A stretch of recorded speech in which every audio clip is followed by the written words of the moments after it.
Doon sa libo-libong pinapatay ng EJK, no? Ipadala yung international warrant. Kaya medyo too late na dahil tapos na yung... Ayun, maliwanag po mga kaibigan. Hindi ko na ulitin. Natapos na. Pumapasok ho doon yung tapos na rin po ang warrant of arrest para ipadala po at isilbi dito sa dating Presidente Digong, kaya Senador Bato at sa ilang pong mga kasangkot pa. Alright, welcome back to my YouTube channel. I'm Andy's Vlog. Ito, latest update mga kaibigan tungkol dito sa ICC. Nako, ay marami ho ang nag-aabang dito sa paglabas ng warrant of arrest galing ho dito sa ICC laban dito sa dating Presidente Digong at Senador Bato de la Rosa at sa lahat ng kanilang mga kasangkot tungkol dito sa peki na drug war na marami hong kinitil ang buhay libo-libo na mga inosente. Mga kaibigan, sa puntong ito ay tapos na. Nako, kapanapanabik ito. Tapos na. At ipapadala na lamang ang warrant of arrest para isilbi dito ho kay dating Presidente Digong at ang matunog ng kasama ay itong si Senador Bato de la Rosa at yung iba pa nilang mga kasangkot ay kasama din ho. Bata sa ibang pagkakataon hindi po sabay-sabay. Nako, ay matindi ito. Tapos na ang pag-aari ng mga kalukuhan nitong si Digong at nitong si Bato, lalong-lalo na ho itong napipinto na gawing state witness itong si Garma. Bukod sa ICC ay bukod pa rin ho ang kakaharaping kaso dito ho sa ating Republika ng Pilipinas sapagkat ang DOJ ho ay gumalaw, umaksyon na, katulong ang NBI para simulan ho ang investigasyon na hinihintay lang ho isubiti ng Quad Committee ang kanila pong recommendation para magamit po sa pag-iimbestiga ng kumpleto. Nako, batang bigyan po natin ng highlight mga kaibigan. Ito nga latest update sa ICC. Nako, yung warrant of arrest, katulad nga po ng nasabi ko mga mahal kong taga-subaybay, ay tapos na at ipapadala na lamang. Nako, yari. Huwag kang magtatago Digong, huwag kang magtatago Senadora Bato de la Rosa. Para naman po sa lubos nyo pong pangunawa, heto, inaanyayahan ko po kayo kung pwede, panoorin po natin ang kabuuan ng vlog na ito. At nang sa ganon, lubos po nating maunawaan. Heto po, nako, kapanapanabik ito. Tapos na, ipapadala na lamang. Heto. Sir, let me start with this.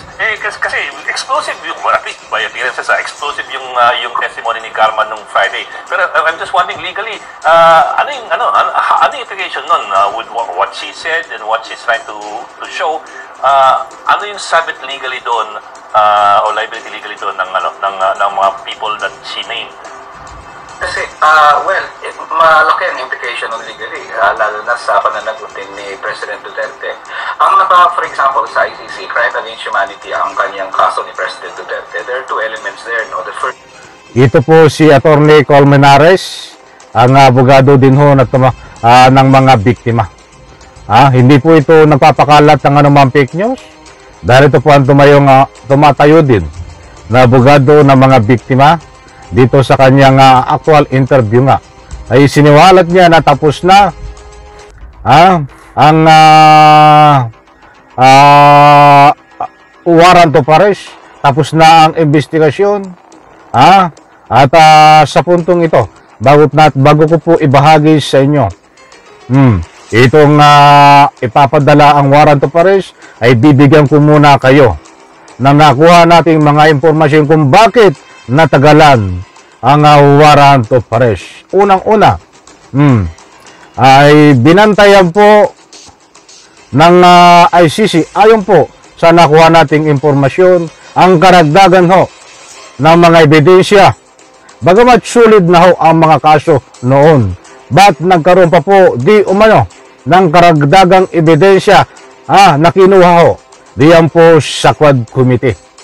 Ay saka po natin talakayin yon. Ito pa, mga mahal kong taga-subaybay. Sarili na, she can be charged later on kay General Barayuga na another case, but dito at least sinabi niya na inutusan siya initially na kausapin yung isang Colonel Leonardo in this case, and then mag-put up ng structure, at sinabi ni Leonardo sa kanya yung lahat ng nangyari, no? So she was aware of all this information. Napag-usapan dito, mga kaibigan, dito ho, sa ibabagi ko po sa inyo na tapos na ang warrant of arrest at ipapadala na lamang. Ito po, pakinggan po nating mabuti at unawain. So malaking bagay din on the part of Colonel Garma na insider siya.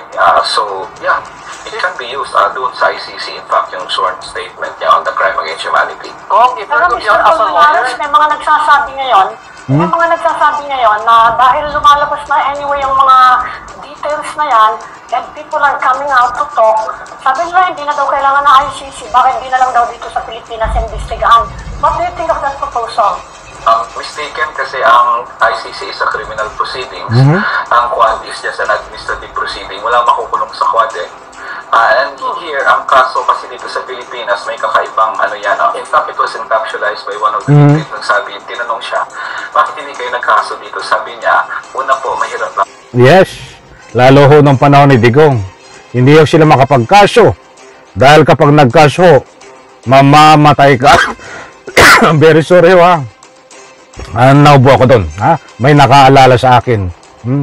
Ibig kong sabihin, noong panahon ni dating Presidente Digong, kapag nagkaso ka at kinalaban mo itong mga ika nga po'y dapat kasuhan, may paglalagyan ka, mamamatay ka o madidismiss ang iyong kaso. Yun lang po ang pamimilian. At wala pang record. Wala sa blatter walang blatter. Ito, idiretso po natin. Lang kami. Pangalawa, hindi amin yung batas. Hindi sa aming panig yung batas. So, basically, ang problem dito kasi ngayon, ang mga kaanak ng biktima, una, hindi sila binigyan ng report ng police, ni mga blatter, SOCO reports, wala, blanco talaga yan. May isang witness doon sa Quad na sabi niya, anak niya, 9 years old, pinadil sa kilikili, nang lumabas ang death certificate, bronchopneumonia ang nilagay. So, paano kami Gano'ng katindi ho. Noong panahon ni dating Presidente Digong. Isipin mo, 9 years old, nakakaawa, biktima. Para lang sila ay mas-safe at itago ang tunay na pagpaslang ng mga inosente, palalabasin na nagkasakit, katulad nga ho ng nasabi ni Atty. Colmenares. Paano ka pa magkakaso niyan? Walang blatter. Walang blatter ho sa PNP, importante yung blatter. Para magkaroon na ika nga po tamang proseso.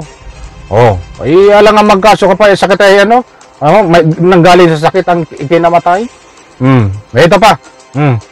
Kaso sa pulis, hindi naman pala namatay sa EJK, sabihin ng korte, bronchopneumonia naman pala ito Yung mga witnesses nila, 2017, 2018, medyo hindi ko alam kung mahanap pa nila yun sa ngayon. Kaya ang ICC nagsimula na yan 2017, 2018 ang investigasyon, mahaba na Yung korte ngayon pala magsisimula yan, and I'm not too sure na maging advantageous, at least sa ganitong kalagayan ng any court case against President Duterte, especially since marami pa rin officials sa gobyerno ang medyo sa kanya, loyal sa kanya sa ngayon. Okay, noong 2021, nag-request si Solicitor General Ito ang maganda ho. Katulad ng sa tinatalakay ho dito na wala ho eh. Walang may isang kaso ang na-file ho. Nung sabi ni Solicitor General, hindi na kailangan na tayo na magpasaklaw sa ICC dahil meron tayong sarili na batas sa Republika ng Pilipinas. Mayroon nga sarili. Sorry. Bakit walang kaso man lang na umuusad? Walang na ipapile? Yun po ang tanong. Ito, pakinggan po natin. Para sa ICC, nabigyan sila ng puwang para ipakita sa ICC na gumagana yung ating justice system. Binigyan sila ng almost a year. Wala rin nangyari. Walang nadagdag na kaso doon sa libo-libong pinapatay ng EJKA. No? Halos tapos na. Ngayon, halos tapos na yung ICC. No? Timing na lang para ipadala yung international warrant. Kaya medyo too late na dahil tapos na yung preliminary investigation. Okay, as a lawyer, Ayun, maliwanag po mga kaibigan. Hindi ko na ulitin. Natapos na. Pumapasok ho doon yung tapos na rin po.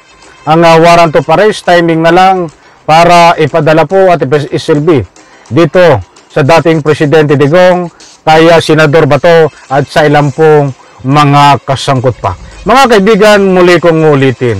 Alam kong kayo ay nagtatanong kung bakit matagal ang pagsilbi ng warrant of arrest. Kasi binigyan naman tayo ng timeline na bago magtapos ang taong 2024, maliwanag po yan. Ay ilalabas ang warrant of arrest ng ICC. Subalit, alam nyo, malaki rin pong tulong itong Quad Committee ay nagkaroon po sila ng karagdagan pa ng mga ebidensya. Lalong-lalo na yan po ang nakuha nating impormasyon. But wag po kayong mag-alala. Mas mabuti ho. Muli kong ulitin, mas mabuti ho yung ganito. Mayroon po tayong hinihintay. Ano po yung hinihintay natin? Ito pong warrant of arrest galing sa ICC. Ay dito ho sa Pilipinas, ano po ang hinihintay natin? Tungkol dito sa po EJK killings. Wala po tayong hinihintay na warrant of arrest. Bagkus, ang una pala nating hinihintay ngayon ay itong reopening at sariling investigasyon ng DOJ sa tulong po ng NBI na sinisimula na po.